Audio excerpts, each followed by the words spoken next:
I'm Matt Gross, the frugal traveler for the New York Times. It's my job to roam the world in search of cool hotels, luxurious meals, and life-changing experiences, and to prove that comfort doesn't have to cost a fortune.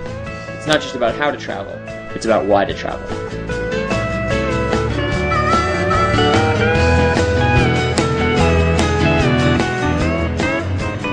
Ah, Hawaii. So beautiful, so romantic, so relaxing, so expensive.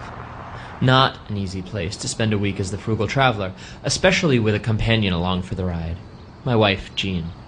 But as exorbitant as Hawaii can be, we found bargains aplenty on the southern Kona coast of the Big Island. Like the Lucky Farm, an $80 a night bed and breakfast / eco-lodge. Our room was cozy and comfy. There were free beach towels and snorkel gear. And best of all, the B&B was a working farm. The owner named this Pamakai farm because Pamakai means lucky in Hawaiian. And when she had the place blessed, they noticed there was a lot of tea plants, these tea tree plants all over the place. And the Hawaiians used that to ward away evil spirits. And so when he was doing the blessing, he told her, well, you have a lucky farm. And so she decided to name it that.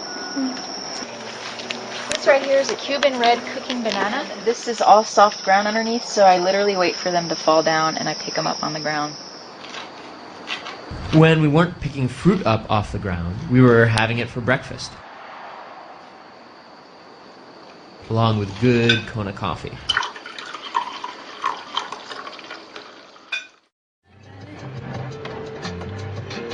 Of course, we couldn't just stick around and eat fruit all day, so we spent much of our time at Pu'uhonua Ohonaunau, a traditional city of refuge just south of Lucky Farm.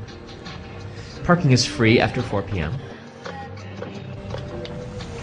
Once, this was the home of Hawaii's royal chiefs, and a place for women, children, and the elderly to wait out times of war.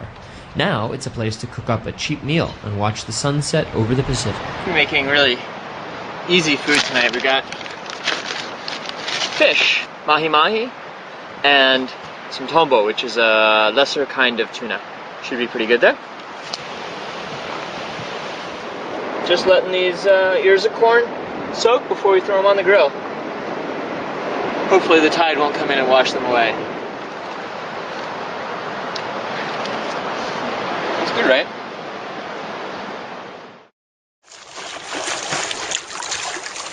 The next day, we were back at the refuge. Hi, we are at southern end of Kealakekua Bay.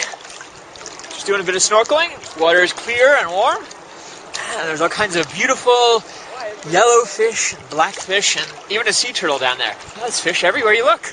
Gina and I spent hours and hours in these waters, following the creatures of the not-so-deep wherever they went.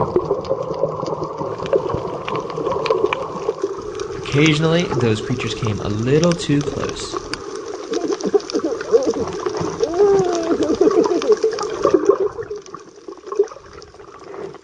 After a few days, we left the Big Island for Kauai, the oldest of the Hawaiian chain.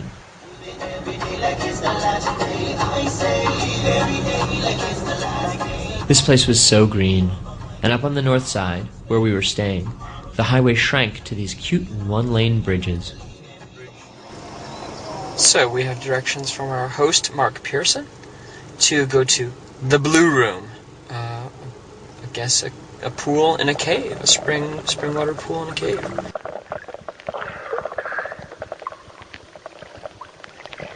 This is where all my nightmares from Lost start to live during the day.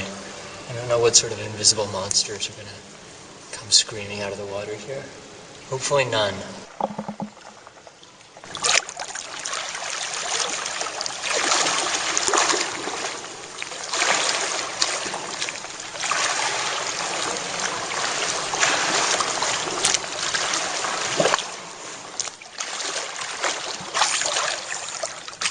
It's really creepy when you can't see the bottom. And you just put your face in and it's just completely, it's not black, it's just gray. It's just gray, as if there's just nothing in the world at all to look at. Not even the absence of light. Let's go to the beach. Ka Beach was just a little farther down the road, the very end of the highway. After the Blue Room, we needed simply to relax and enjoy the sunset. But Ka Beach is also the starting point of the Kalalau Trail, an 11-mile trek along the Nepali cliffs. We weren't quite going the full distance, just 4 miles to Hanakapiai Falls. Along the way, there were a million glorious vistas and some random encounters. Harold Hargrave here spent a week out in the wilderness. Each part of the trail has its own significance. What's the most significant to you? To me, it's the beauty of seeing the ocean from high up. You know, to other people, it's being back in the valley, surrounded by the sounds of nature. You know, you can hear birds communicating from miles away, you know. For us, it was a surprise discovery. What'd you find? Guava tree. Is it ripe?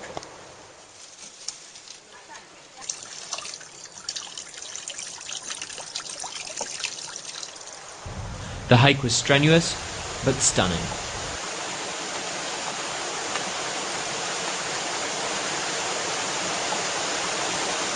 And at last, we reached the falls.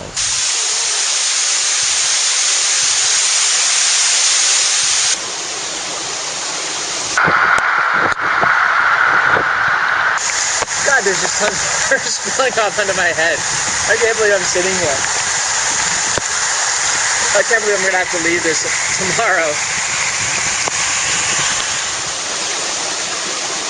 For the New York Times, I'm Matt Gross, Frugal Traveler.